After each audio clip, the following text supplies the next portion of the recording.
Hello, everyone, and welcome back to another action-packed episode of Warring to Attitude. This is the very last edition of Warring to Attitude. I, of course, am your host, Brent Piles, and if you've been with us for 64 episodes, you know that already, and you'll also know that with me, as always, he is the barroom brawling disco dancing dynamite stretching intercontinental playboy. Folks, he's more over than Garrett Southgate is with the English fans. Just kidding. Ed Heroes and Glenn. Glenn, how are you?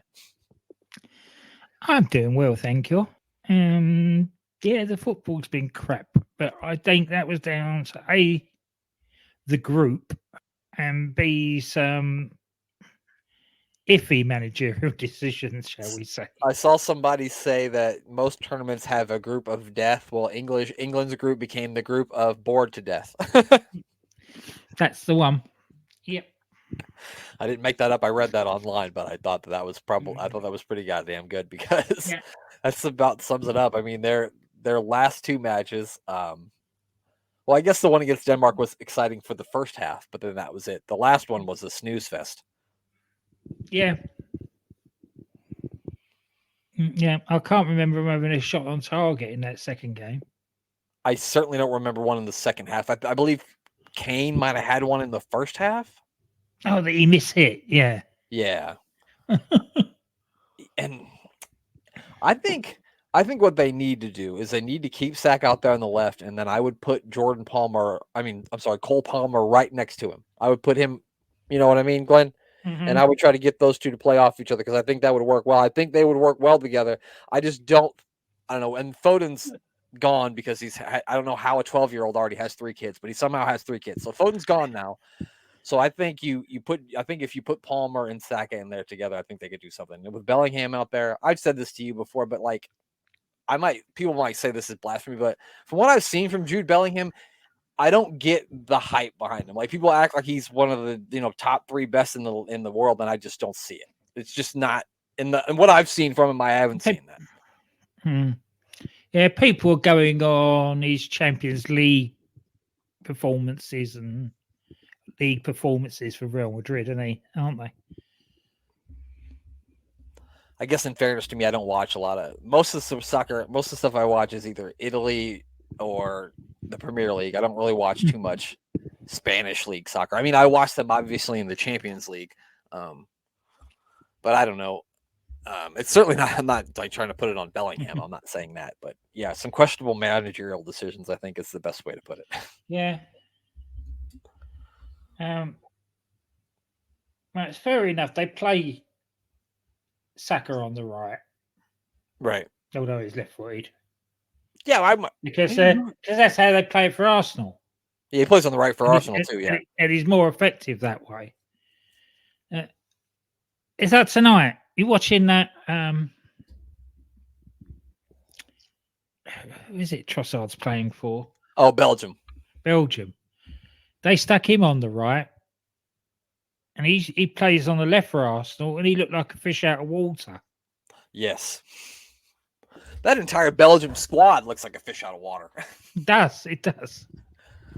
I saw De Bruyne was trying to, you know how they kind of like clap for their own fans after? Yeah. They were booing them so bad that De Bruyne told the guys, just forget it. Yeah. Just forget it. That's when he's beaten. And then I guess he won man of the match, and they were booing him for that too. Which is good. Fuck you, De Bruyne. I hate you, you fucking redheaded fuck. Go play in the Saudi League, you son of a bitch. The trouble is, if he goes to play to the Saudi League, City just gets some other. Oh, I know, Glenn. Genius. Yeah. At least I won't have to look at him anymore. At least I won't have to look at him anymore. But that's the football done. That's the football talk for the week. Usually we talk a little bit of current wrestling, but I think we'll skip it. We'll just get right into war. Oh no. You got something you want to say? Oh yeah. Oh, but never mind. We're gonna talk about it then. I want to talk about Raw on Monday. It was good. It was excellent. And that interview, shall we say, between Uncle Howdy and Bo Dallas was on another level. Bray must be chuckling away wherever he is now on the job they're doing for him with this. It was amazing. It makes you kind of wonder of like what could have what they could have done with Bray Wyatt if Triple H had been booking this thing from the beginning. You know what I'm saying? That's right.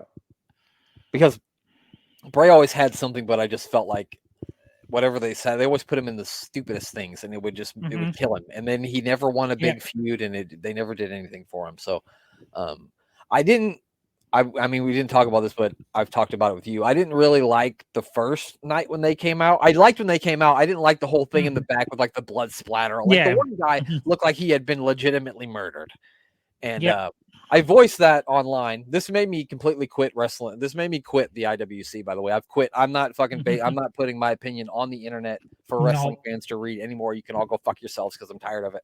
I put that I didn't like it, and because the blood splatter on the wall seemed over the top to me. And some asshole said to me, "Oh, did you just start watching wrestling yesterday?" Yeah, because people who look like they've been murdered has been on wrestling all the fucking time, asshole.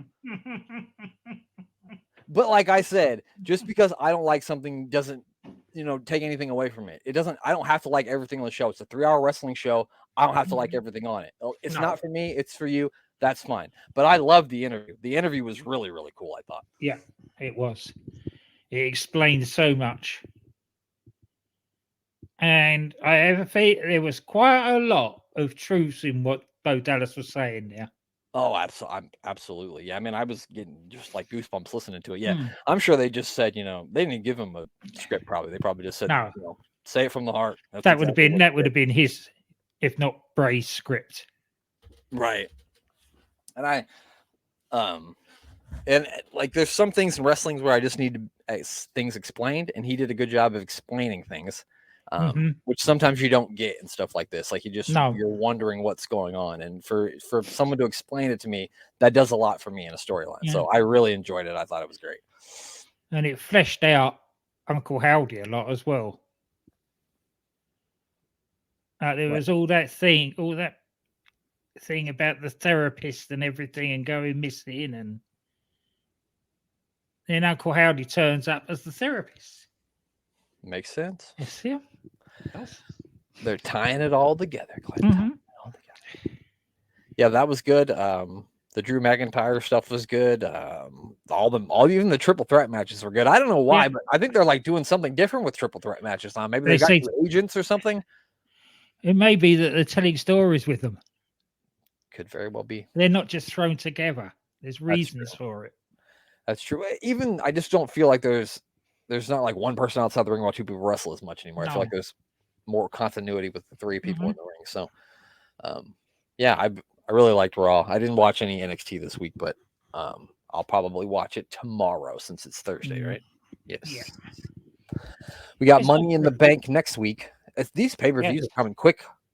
They are, aren't they? It only seems like we're a couple of weeks and we're going to have to do another review show next week.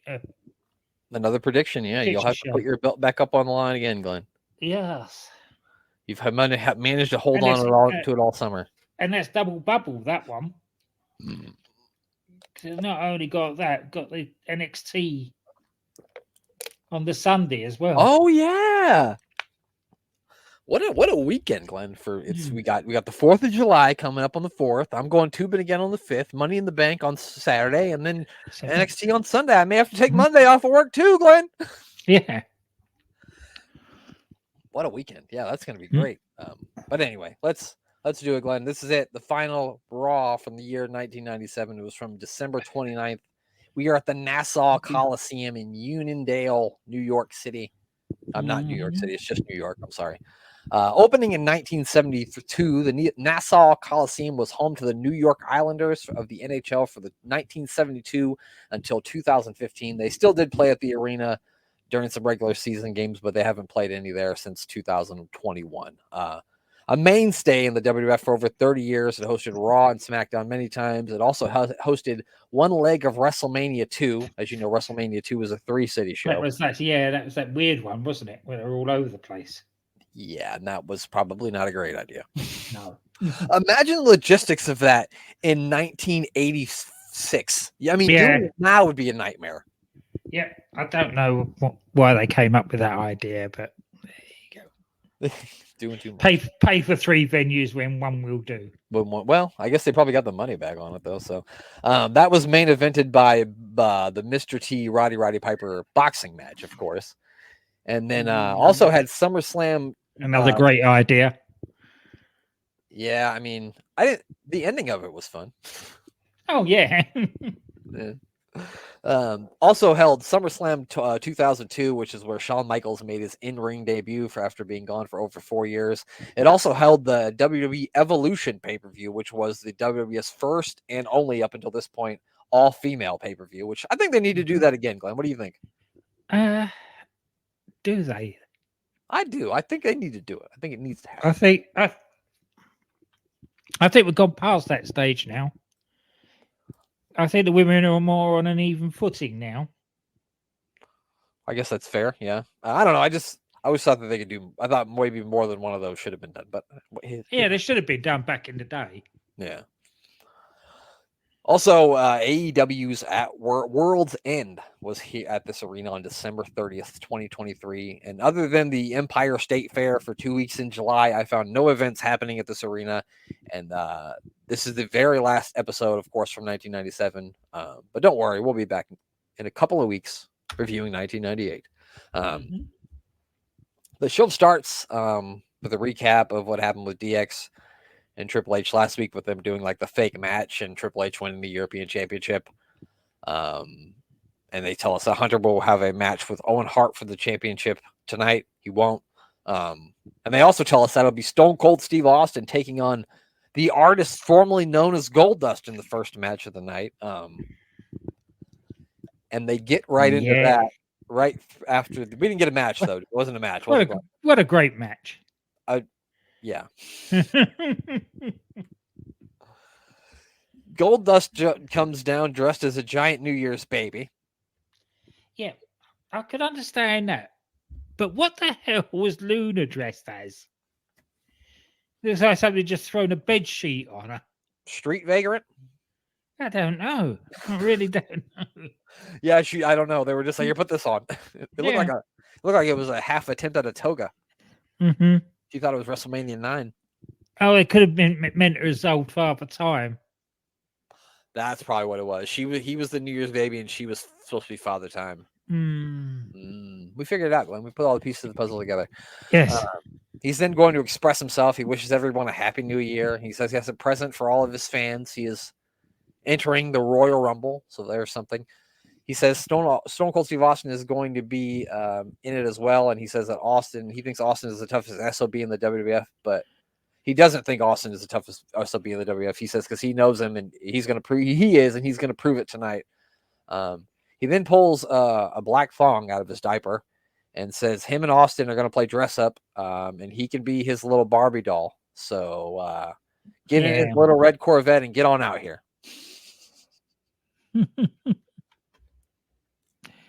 With which the glass shatters. Asking you shall receive. Yeah. You say his name. Oh, no, I'm not doing that again.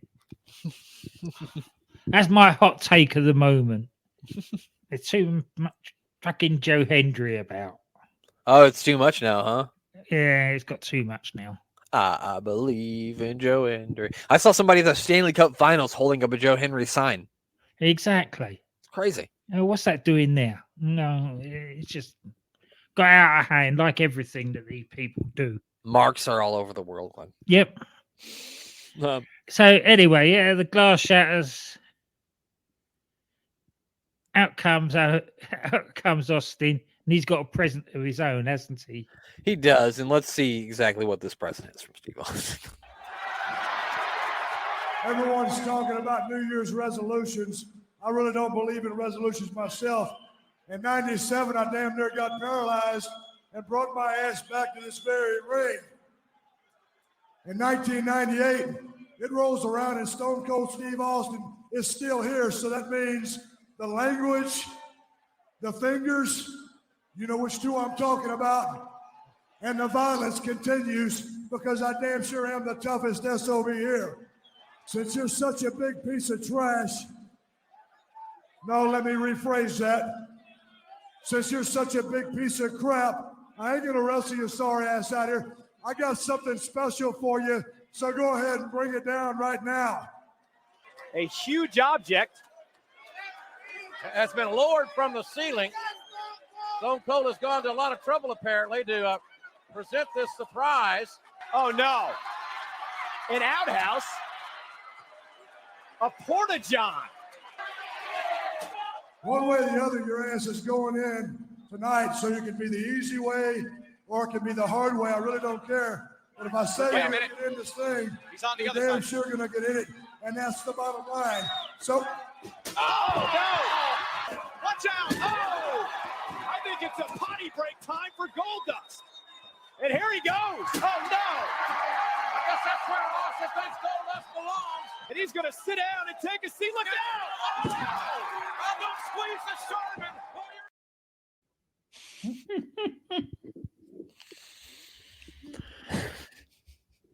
So that object that they lowered into the ring, what would you call it? We would call that a porta potty. Exactly. Yeah. I've heard it called a porta-john. I've never, maybe it's just a Midwestern thing, but I have never ever heard a porta potty called a porta-john. I've never heard that. No, neither have I. And I just wondered if it was one of those American things. No, it would definitely be maybe that's an East Coast thing. So in the Midwest we call it pop, but on the East Coast, if you told somebody you wanted to pop, they would look at you like you were crazy because they call it soda. They don't say pop. So maybe it's one of those things. Maybe on the East Coast they call it a porta-john. Because Michael Cole being different, he called it an outhouse. Yes, which that's I mean it is kind of an outhouse. I mean, if you think about it. Yeah, it spends its time outside, but it's a different thing, isn't it, really? Yeah, luckily for Goldust, that thing was probably empty too when he dumped it over. So. Oh yeah, there was no way that Steve Austin was going to stun him if he was full of crap. Yeah, no, definitely not. So Austin leaves the ring, and Goldust in the outhouse, as Michael Cole called it. After that was over, they show us there's a huge box on the stage, and they let us know that tonight we're going to see what's inside the box. And they tell us Mankind will take on the Road Dogg later tonight, and that 8 superstars, Glenn, are plotting on Kane tonight. And last but not least, they're going to tell us all about Mike Tyson and the WWF, huh? This was one of those things that they kept on about it, but it was just so disappointing when it happened. Yeah, it was take a drink every time they reference Mike Tyson during this thing. Yeah, you got to drink at home. Next up is the Los Boricuas taking on DOA in a Long Island brawl. Yeah. If you're wondering what a Long Island brawl is, it's where you get together with a bunch of guys in V-neck shirts, and they have like too much hair gel, and they say bro a lot, and then you drink a bunch of Long Island iced teas, and then you fight your cousin in the street. I think that's what it is. That's a fair description of what happened. Yeah, so none of these guys are cousins. And there was no hair gel because most of them were bald. And the funniest thing was, like, they showed us footage of a brawl they had from June. Like, that was like months ago. They're still fuming from this brawl they had months ago. Yeah. And I love the way that Jim Ross actually buries Crush in this. Oh, yeah. He just chucks it out there. After he's attacked by Kane, he doesn't want to be in the WWF anymore. Yeah, he got beat up by Kane and said, you know what, I can't take this anymore. Which the truth is, I believe he left because of the Montreal Screwjob. I think him and Bret Hart were good friends. But he's probably in the NWO by now, let's be honest with ourselves. Oh, yes, yeah. I mean, this was just a brawl. There were some chair shots and punches and kicks. There was a reverse chin lock, which I did not see coming. I really did. You know. And, of course, the old man gets pinned. As you would in a street fight. Of course, yeah. Because Jose gets involved because wasn't even in the match. And then he even gets pinned after Savio Vega accidentally kicks him. So DOA won, but did they really? He wasn't even in the match. No. Does it matter? No, Of course it doesn't. Nobody cares. no. I really hope that in 1998 we can leave the DOA versus the Los per week was behind. I don't want to watch it anymore. Like the guy went to the LOD. Just stop it. I did see a sign in the crowd during this match that said Hogan fears Austin Powers. And being a British guy, Glenn, have you ever seen the Austin Powers movies? And how did you think that Austin did a good job of portraying a British person? Well, it's a spoof, wasn't it? You can't get upset about it 'cause it's a spoof. Yeah, people will though. I mean, maybe not back then, but people nowadays would definitely get mad about it because people get mad about everything now.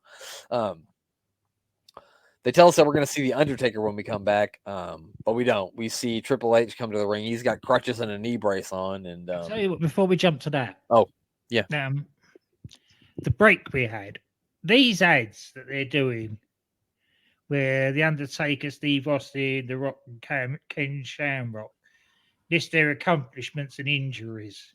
Oh, basically saying, for all you that say that wrestling is fake, this is what happens to us, are really good. Yeah, they are. They are.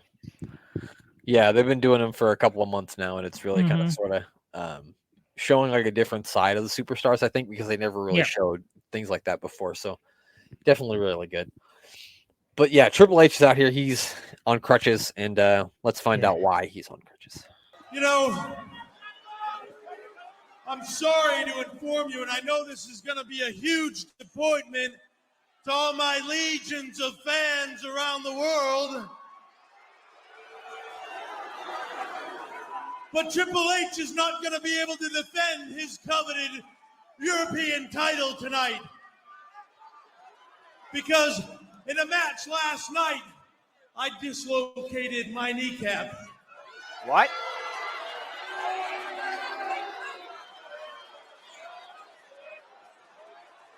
As I was saying, in a match last night, I dislocated my kneecap. So as big of a disappointment as it is to all these people, Owen Hart, I know it's even bigger to you. So, pal, you're just going to have to wait for me to stomp your guts in. And as far as disappointments go, Undertaker, dead man, scary man, woo! Undertaker, Shawn Michaels is not here because he's home with a 102-degree temperature and he's shivering and he's sweating. He's got the whole sick thing going. Oh, yeah, he does. Maybe it's fear. So Shawn Michaels is not going to be here either. So, dead man, you're just going to have to wait until the Royal Rumble to rest in pieces. What is this? Oh, look out. Triple H better hobble his way out of the ring. I don't think he wants to be in there when the Phenom comes down. Up along Helms. Yeah. So they have like druids bring a casket out. They make us believe that it's the Undertaker. No, they didn't. But it's not the Undertaker. Because they would never have treated the Undertaker like they did that cast. Those druids weren't the best druids in the world. You could even see one's jeans. I wasn't. One of them was probably Gerald Briscoe, probably. Yeah. Yeah. Then Shawn gets on the mic and he, wants to bring the new year in style. He says that the WWF want him to come out here with two skanks. I don't know why. That was like the weirdest part of this promo. Like, why would they want him out here with? I don't understand why they want him out here with two skanks. I don't even know why he said that. No. And then he tells us that there's two new members of DX, Glenn. And what two new members are those? China's enhanced attributes, so we say. That was an eloquent way to put it, and that's why I leave it up to you to put it. So, yeah, I mean, they make a bunch of boob jokes, of course. They're like, oh, we should be called Double DX. And, because, she just got a boob job, obviously. I remember as a kid, I thought that this was going to be when they announced that the New Age Outlaws were going to join DX. I was like, oh, no, these two idiots are going to join DX. But no, it was China. No, it was China's boobs. Little did I know, a few months later, they would be in DX. So, he talks about Owen Hart, Undertaker. He says 1998 is going to be the year of DX. Boy, he's wrong. Well, wait a minute. It might be a good year for DX, but he ain't going to be around for it. No. Yeah, he says no one can crash their party, and then just as he says that, here comes Mr. Sergeant Slaughter, the Commissioner, to crash their party. He says, since Triple H can't wrestle tonight, Shawn looks perfectly healthy, and so he orders Shawn to defend the WWF Championship against Owen Hart tonight on Raw, and then wishes the guys a Happy New Year. So, I mean, that's a pretty good main event. Yeah. How he's not even back officially on the roster yet is Owen Hart getting a title shot. Well, at least he's actually going to walk down to the ring and have a match this week, and they didn't bait and switch. That's true. Because they told us he was going to walk down to the ring and have a match last week, and he didn't. They didn't, no. He did not.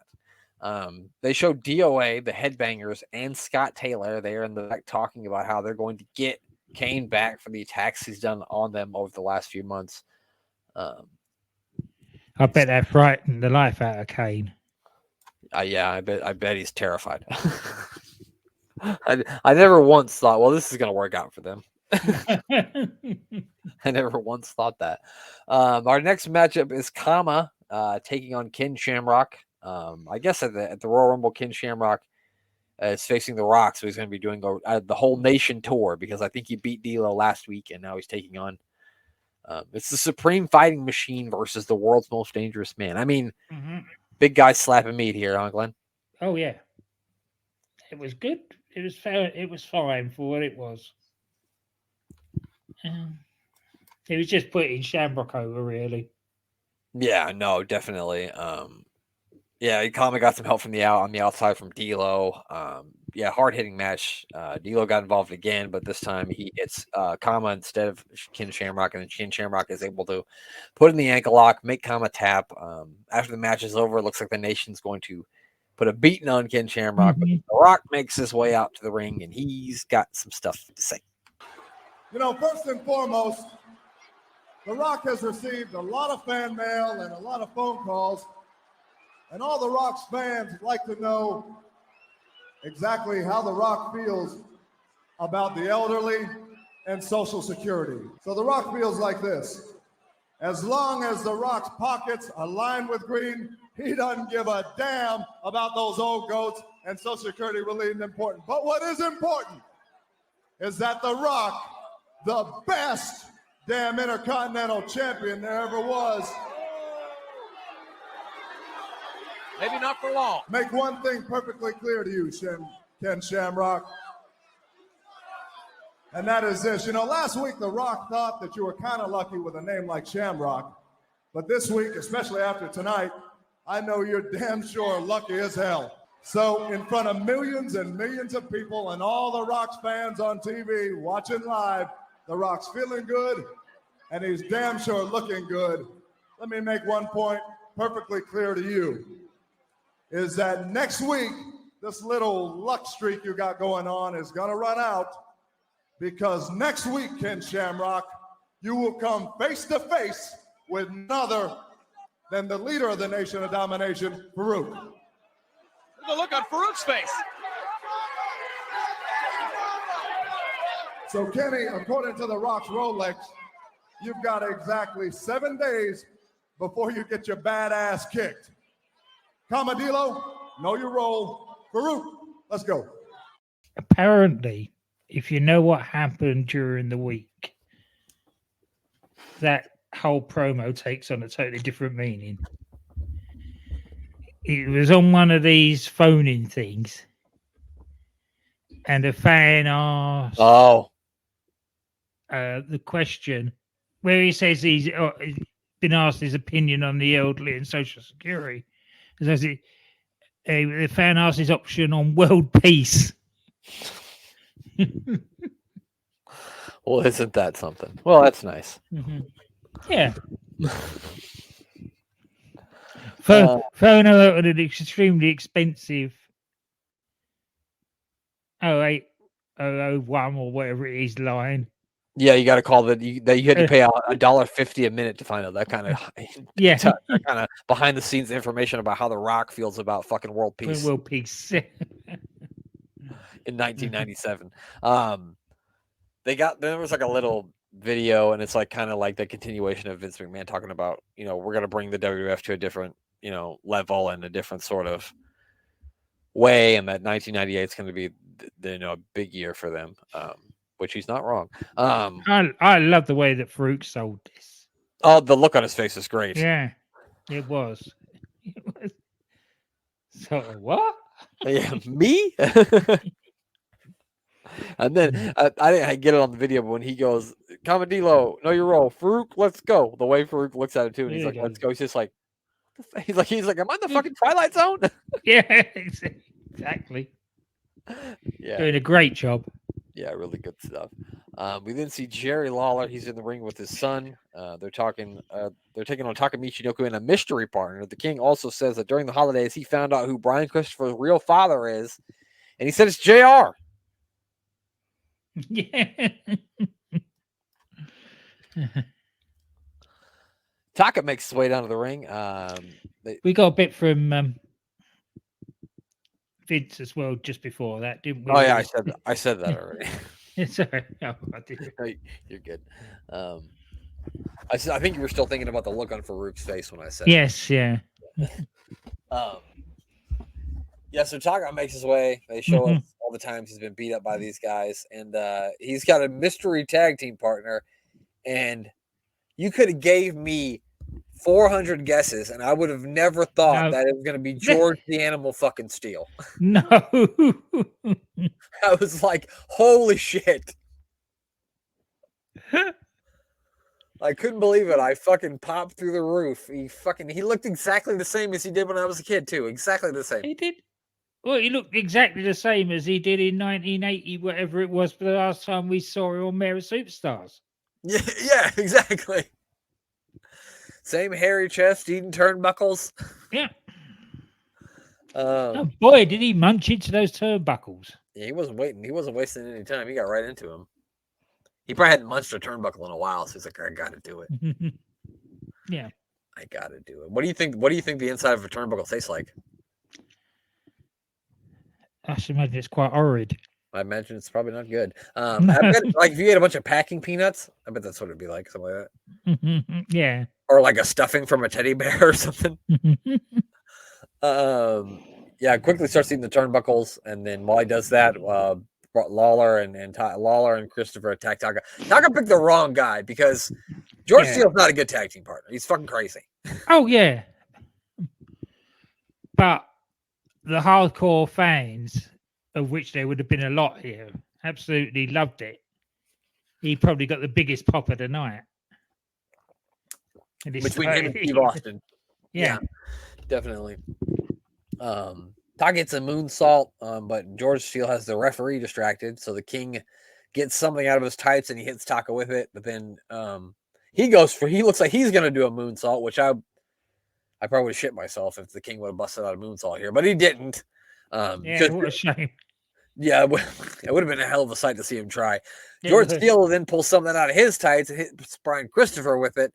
And then finally, they both just start hitting each other with their foreign objects, and the match gets thrown out. Steele starts grabbing stuff from under the ring. He throws like a fucking tote, and then he chases the referee up the ramp. Yeah, so that was fun. Yeah. And then they show us the crate, and it's moving. It starts to shake back and forth a little bit. I bet it's the Mummy in there, Glenn. I thought it was the Mummy from WCW. Remember when the Mummy debuted? No, the Yeti. I'm sorry. He looked like a mummy. The Yeti. Oh yeah, no, it was a mummy. Yeah, it's definitely a mummy. Yes. And I love JR going, it ain't the gobbledygooker. No, it wasn't an egg, JR. That's true. Thank God. It was not an egg. So the next match is Road Dogg taking on Mankind. They've been feuding for weeks. And they show a little video before the match, and I was gonna just try to talk about it, but it's fucking awesome. So we should. Oh yeah, no, go for it. And as you know, a few short weeks ago, you broke the dude's ribs. But more than that, Denny's, You broke the dude's heart because I saw something in you two cats. Maybe a future with the three of us shocking and jiving. But then the two of you did not play by the rules.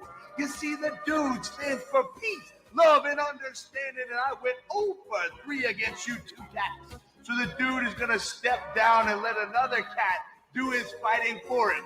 Because the dude may have mercy, but this other cat will not. Ow! Thanks, dude.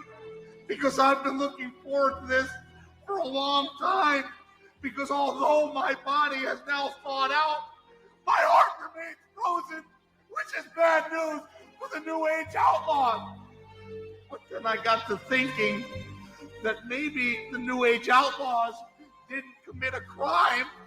Maybe they gave me a favor, because it's all starting to make perfect sense. We're in Long Island. I'm on Raw is War, and Mrs. Foley's little boy is finally home. There's no place like home. There's no place like home. New Age Outlaws, I know what you're thinking. My name's not Dorothy, and I don't wear ruby red slippers. Well, right you are, because I'm Cactus Jack, and my shoes will be the ones that are kicking your ass. Mom, I know what you're thinking. You're out there in the Coliseum right now with your eyes closed because you're afraid some harm is going to come to your little boy because it's 2-on-1. Well, open those eyes, Mom, because I've got help. Chainsaw Charlie's here. And as for you two boys, well, you've got a surprise for me. Well, I've got a surprise for you.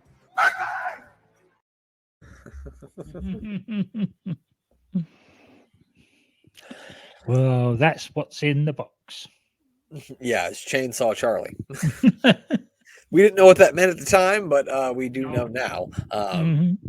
So Cactus Jack makes his way down to the ring, and as he does, he's got behind his back a baseball bat wrapped in barbed wire. So he's not fucking around here. He brought Barbie with him.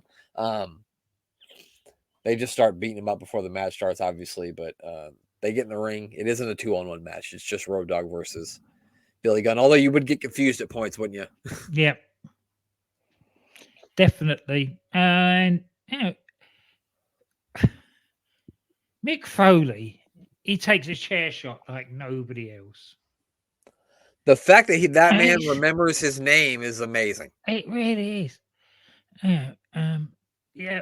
Jesse James hits him so hard with that chair, and he no-sells it, and ends up doing a double arm DDT. Yeah, like it was. Well, he is Cactus Jack. Yeah, I know. Yeah, it wasn't really much of the match because they fought for a little bit, but then Billy got in there, and then after Billy helped Road Dogg beat him up 2 or 3 times, the ref finally called for the bell. I think JR made a comment of, okay, now he's going to DQ somebody. Jack then leaves the ring, and he's like waving for the New Age Outlaws to follow him. They start brawling on the stage, and then we hear the sounds of a chainsaw. It starts cutting through the box, and out pops Chainsaw Charlie, a.k.a. Terry Funk, with some pantyhose on his head. As JR said, he's cutting a door through the box. Yes, yes, he's cutting his way through the box. He comes out of a box, and as you know, if you come out of a box, you are fucking over. So Chainsaw Charlie's instantly over. He's come out of a box. He's to the moon from here out. Considering they didn't know what the gimmick was going to be up to 5 minutes before he went on. And it was just one of the makeup women that gave him a pair of tights to stick on his head. Bruce Pritchard said that on the podcast that he does, that I used to listen to. He said that it was to be Chainsaw Charlie was Terry's idea. He wanted to come back, but he didn't want to be Terry Funk. He wanted to be Chainsaw Charlie. It was like some guy he knew that was like a barber or something, but they jokingly called him Chainsaw Charlie. Which and his mother was a whore. You know he said that too. Yeah. You know he said that too. Then they start he's got a fucking chainsaw, so the New Age Outlaws are running because this guy's got a fucking chainsaw. They chase him back down toward the ring. They eventually are able to break out and run to the back, but a pretty iconic segment. I mean, I remember this vividly watching it as a child because it was amazing. Yeah. And of course, you do that. He didn't want to be known as Terry Funk at that time, so he cooked up Chainsaw Charlie. And they debut this in one of the marqueest arenas that WWF have. Yeah. So all the marks are chanting, Terry, Terry. Right. Everybody knows who that is. Yeah. I mean, like, I really didn't know a whole lot about Terry Funk when I was 14 because I hadn't seen much of Terry Funk because I was only WWF only guy, and he would come through the WWF, but he wouldn't stick around for long. It was mostly before my time. And even I knew, I was like, that's fucking Terry Funk with pantyhose on his head. Yeah. We come back from commercial break, and Sable is making her way down to the ring for an interview with Kevin Kelly. They show us that she's going to be on the cover of the new Raw magazine. Her and Sonny are going to have dueling covers. I don't know if that means there's going to be 2 covers or if you could buy each, or yeah. I'm it's sure it's doubling up or getting the little kids' pockets money. Lots of stuck together pages on those things, pal. Yep. Get the hand sanitizer, pal. Good Lord. They even have that stuff. You had to just wash your hands. And anyway, Yeah. she talks about how she's excited for it, and she's here to give the fans a little preview of what they'll see in the magazine. And, then Mark Marrow makes his way down to the ring. He's got a chair. He sits down in the middle of the ring, and he says that he's just here for the show. And then he does the whole, abusive boyfriend thing. You wouldn't do anything to embarrass me, would you? You wouldn't do anything to embarrass me, would you? Because this is about me, right? Yeah, basically, Mark Marrow's an asshole, right? This whole segment was. And the trouble is, he's become an arsehole that nobody cares about. Yes. Certainly not me. No. Yeah, Kevin Kelly's trying to calm him down. He eventually punches Kevin Kelly, like any big man would. And then he starts yelling at Sable more, which brings out another man that I don't care about. Tom Brandy comes down to save the day again. He tries to help Sable just leave the ring, but then Marrow hits him in the head with a chair and then hits a TKO on the chair. And then he starts rubbing the magazine. He starts ripping the magazine pictures out. And then he starts stuffing him down his pants, which I thought was really weird. Yes. Like, why would you stuff? Why? I wouldn't stuff anything down another man's pants. I just wouldn't do it. No. In his mouth, yes, but not down the pants. No. I probably wouldn't stick anything in a man's mouth because I wouldn't want to get. That sounds gross. I wouldn't want to do that. I'd get your saliva on me, and then I'd want to cut my whole hand off. But anyway, yeah. So they still want us to care about this, but I'm not going to. No, there's no point. This is another thing that we could leave in 1997, please. Yep. The feud between Tom Brandy and Mark Marrow. Just Mark Marrow. He can go back he can carry Sable's bags. How about that? Well, I couldn't even remember Tom Brady, so. I remember Salvador Sincere more than I remember Tom Brandy. Yeah, so it obviously doesn't last long. No, hopefully not. We then see the DOA, Flash Funk, Scott Taylor, and the Headbangers are heading down to the ring. When they go to commercial, we come back. Chains is on the mic, and he says if Kane thinks the Undertaker burned him, he's got nothing. When the DOA burns his ass, he then calls out Kane, which Kane must oblige. He comes down to the ring. Then the Undertaker's music hits once Kane gets in the ring, and they're selling us, the Undertaker's come down here to join, and this is going to be Kane's last day. That isn't what happened, is it, Glenn? No, it's a foreshadowing of the Brothers of Destruction. Undertaker gets in the ring and he helps Kane beat the crap out of these guys, and they clear him out pretty quick, under a minute. Undertaker leaves. He then says into the camera that he will never fight Kane and he will burn in hell before he fights his brother. So brilliant storytelling. I was just going to say the exact same thing. If you know where this goes, brilliant story and how it comes around to the Undertaker finally facing Kane, that is brilliant storytelling. They really planted a seed there, didn't they? Yeah. Yeah, very good stuff.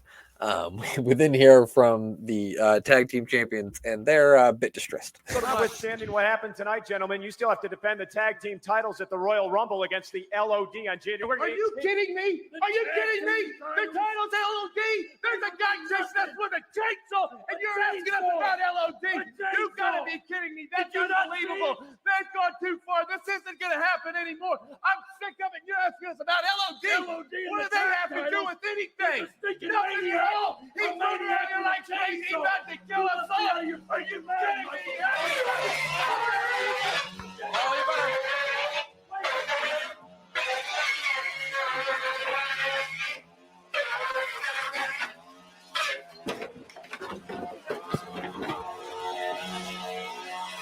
Good treat.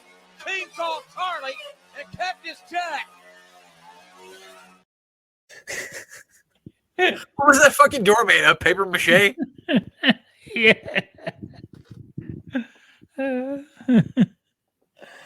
Oh.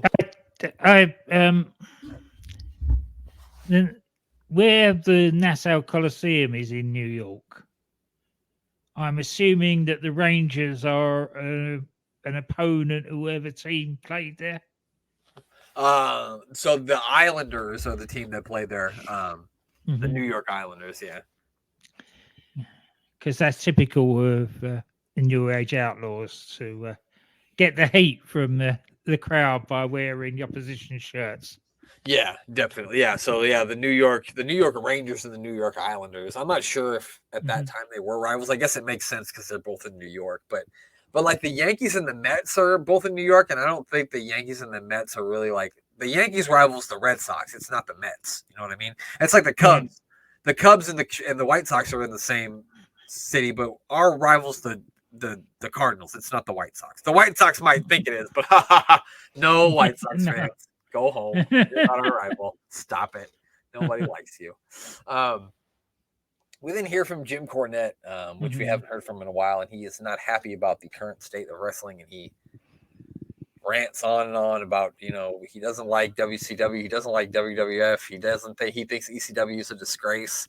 He talks about, Shawn Michaels and Triple H making a mockery of a championship match the week before.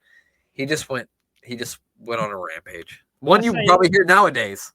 Yeah, I say this for him. He is an equal opportunities moaner. Yes, he is.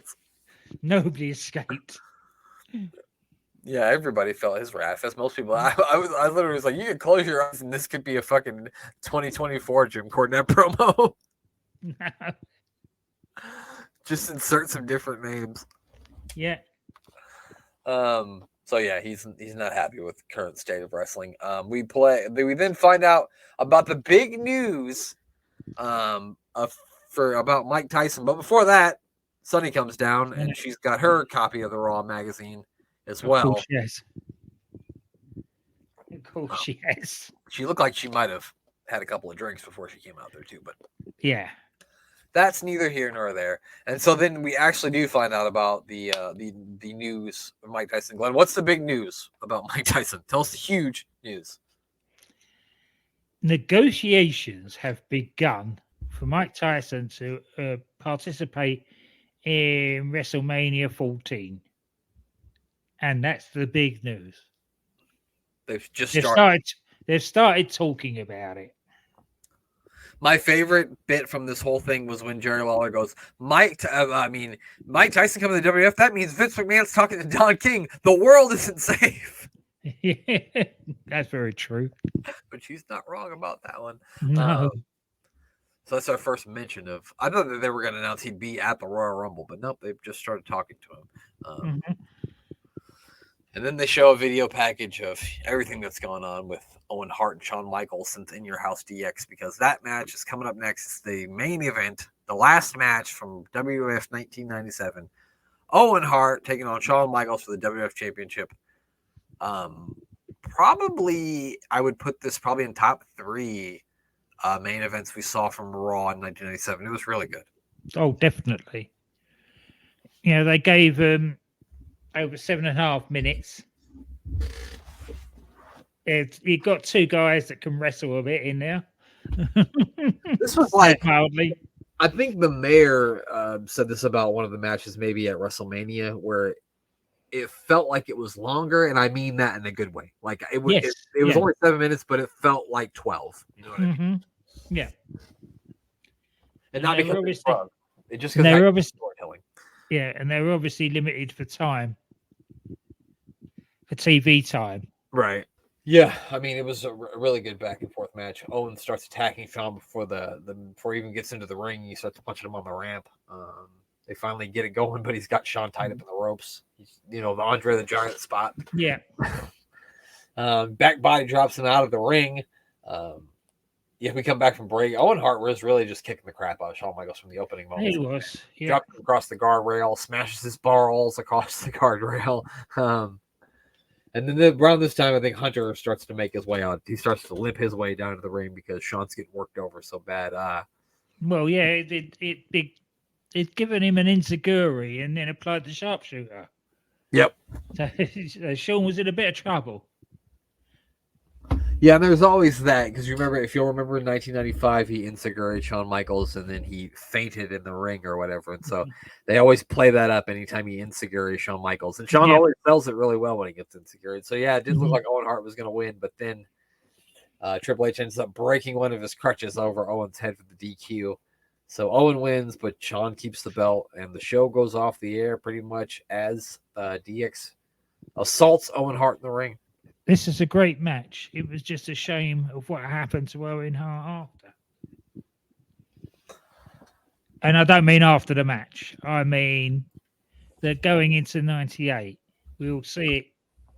How he comes in, he's hot, he's challenging Shawn Michaels for the title, and then he goes into a spiral back down to the mid card, and then we get all the nonsense with the not Legion of Doom, Nation of Domination, and all that rubbish.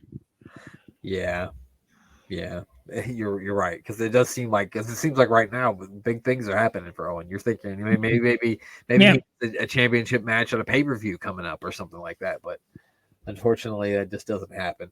But yeah, that's it. That is the last episode of Raw 1997.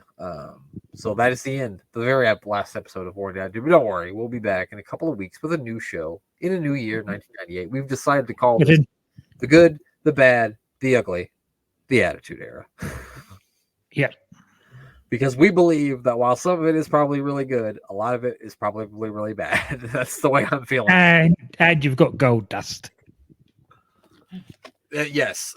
Which, depending on how you look at it, maybe be ugly. Yeah. That is a fact. But yeah, I mean, obviously, I think this is a two thumbs up episode, right? Mm-hmm. Yeah, 2 thumbs. Very good stuff. Yes, that is it. Let's look at the ratings, though, right, Glenn? Before we get out of here. Oh yeah. WCW did a whopping 4.64 to the WWF's 3.62. In context, though, this December 1929 episode of Nitro was the Nitro right after Starrcade 1997. And so, of course, everybody tuned in that next night because they wanted to see after what happened at the pay-per-view. So it makes sense why their rating was so high. So it'll be interesting to see where the ratings go into 98 because, as you know, it goes down the NWO. Yeah. Let's look at the results, though. Bill Goldberg defeated Glacier. Chris Benoit defeated Van Hammer. I was going to say something really terrible, but I'm not going to say it. Ultimo Dragon defeated Eddie Guerrero to win the WCW Cruiserweight Championship, so that's something. Diamond Dallas Page defeated Mortis to retain the WCW United States Championship. Booker T defeated Disco Inferno to win the WCW Television Championship. Thank God he lost his title. And the main event of this was Hollywood Hogan taking on Sting, which ended in a no contest. If I remember from watching, I believe that they did a match for the championship because the belt was being held up for what happened at Starrcade, and so that match was supposed to be for the belt, but then the match ended up still going on in the ring as they went off the air, I think. So, yeah. then that's where WCW starts to. I mean, they're still going to do well in like buy rates and ratings and shit for another year or so, but it's really going to start to go down from here because they really shot themselves in the foot with that Starcade thing. Yeah. And with the expansion of the NWO as well. Yeah, I think this is when they start to break up 2 NWOs. Yeah, and that was taking a decent gimmick and milking every little drop out of it. Yeah, they took it was cool when there was only 5 people in it, but when everybody was in it, it wasn't cool anymore. No. But that's it. That is all for the final episode of War and Attitude. Glenn, who do we need to plug before we get on out of here?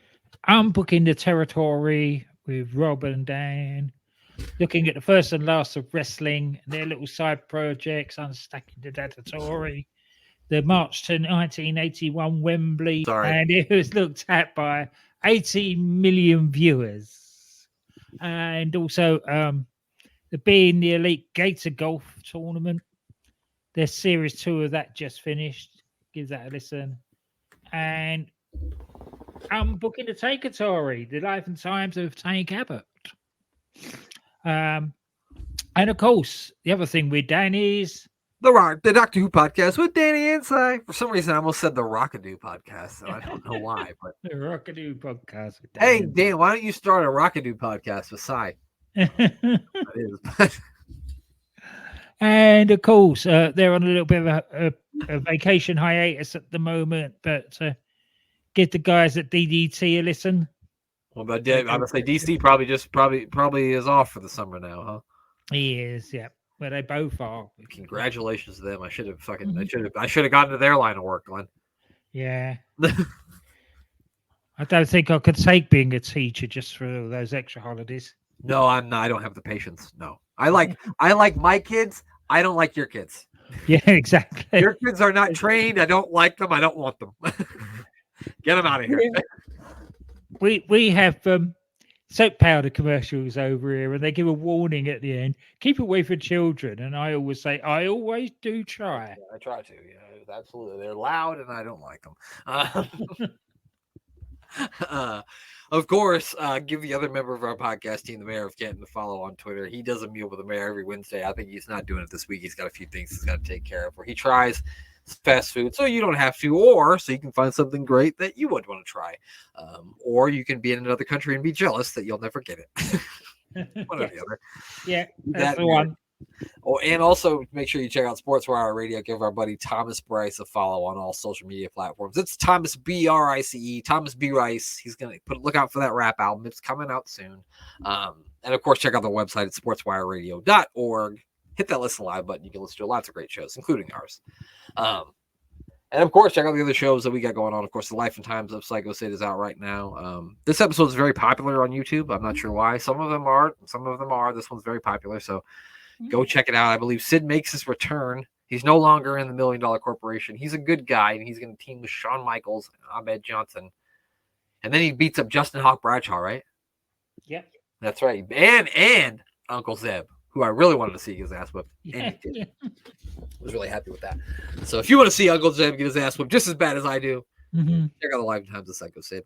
And of course, we'll be back next week, hopefully with an episode of Walking in Memphis. That's probably why it was so popular. Because everybody hates Uncle Zeb like I do? Yeah. Are you telling me, Glenn, we should start a podcast just where Uncle Zeb gets beat up? I don't think I'd find much footage. No, I doubt if you will either. Probably not. Well, that's it. That's all. The only thing left to do is for Glenn to say goodbye. Goodbye.